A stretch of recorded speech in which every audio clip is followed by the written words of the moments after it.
हमारे channel NS studio Kawardha में आप सभी का स्वागत है। अगर आप नए नए गीत संगीत रिकॉर्ड कराना चाहते हैं तो NS स्टूडियो कवर्धा से संपर्क करें। हमारा पता है जिला कवर्धा, नया bus stand road. Mobile number है 9131141220।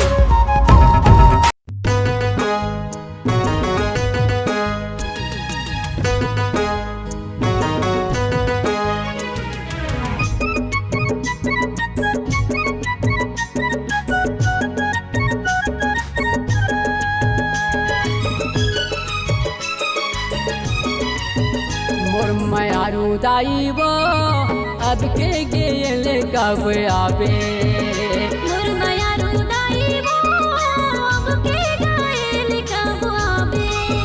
मोर मायारू दाई वो अब के गेल कब आवे। मोर मायारू दाई वो अब के गेल कब आवे। अब के गेल कब आवे। अब के गेल कब आवे। अब के गेल कब आवे। मोर मायारू दाई वो अब के गेल कब आवे। मोर मायारू दाई वो अब के गेल कब आवे।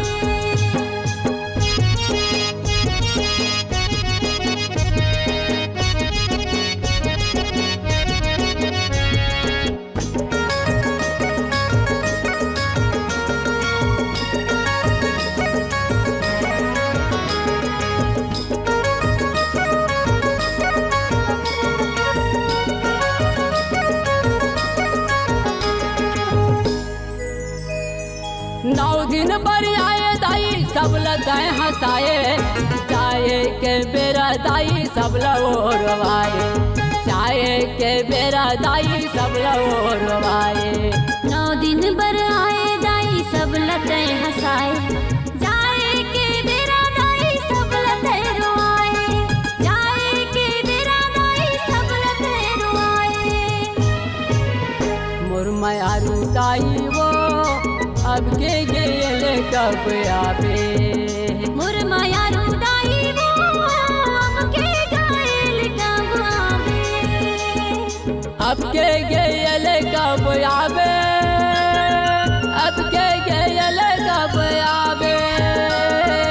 अब के गेल कब आवे।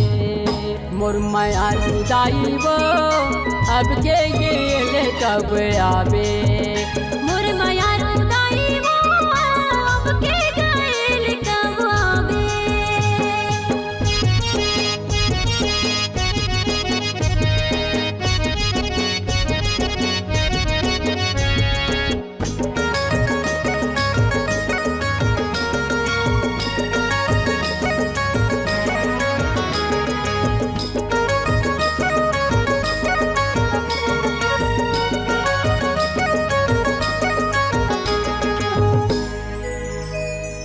माया वाले दाई कैसे गवैया शहर वो। तोरी बसेरा दाई डोंगरी पहाड़। तोरे बसेरा दाई डोंगरी पहाड़।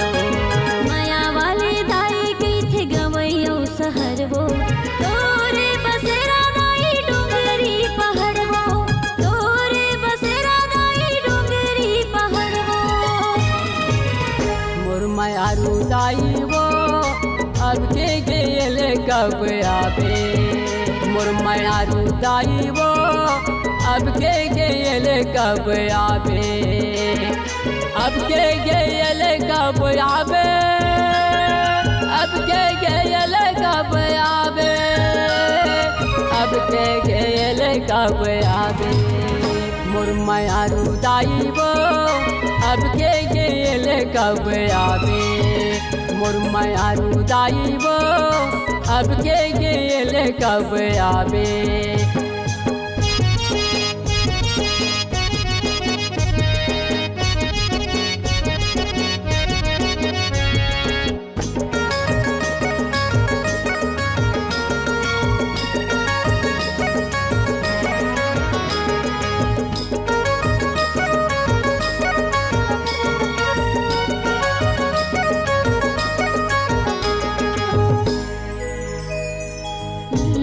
लिखदाई महा भेजे महा पतिया जागे जगराता दाई 9 दिन नवरतिया जागे जगराता दाई 9 दिन नवरतिया लिख दाई मैं हाँ भेजो मैं हाँ पतिया जागे जगराता दाई 9 दिन नवरतिया जागे जगराता दाई 9 दिन नवरतिया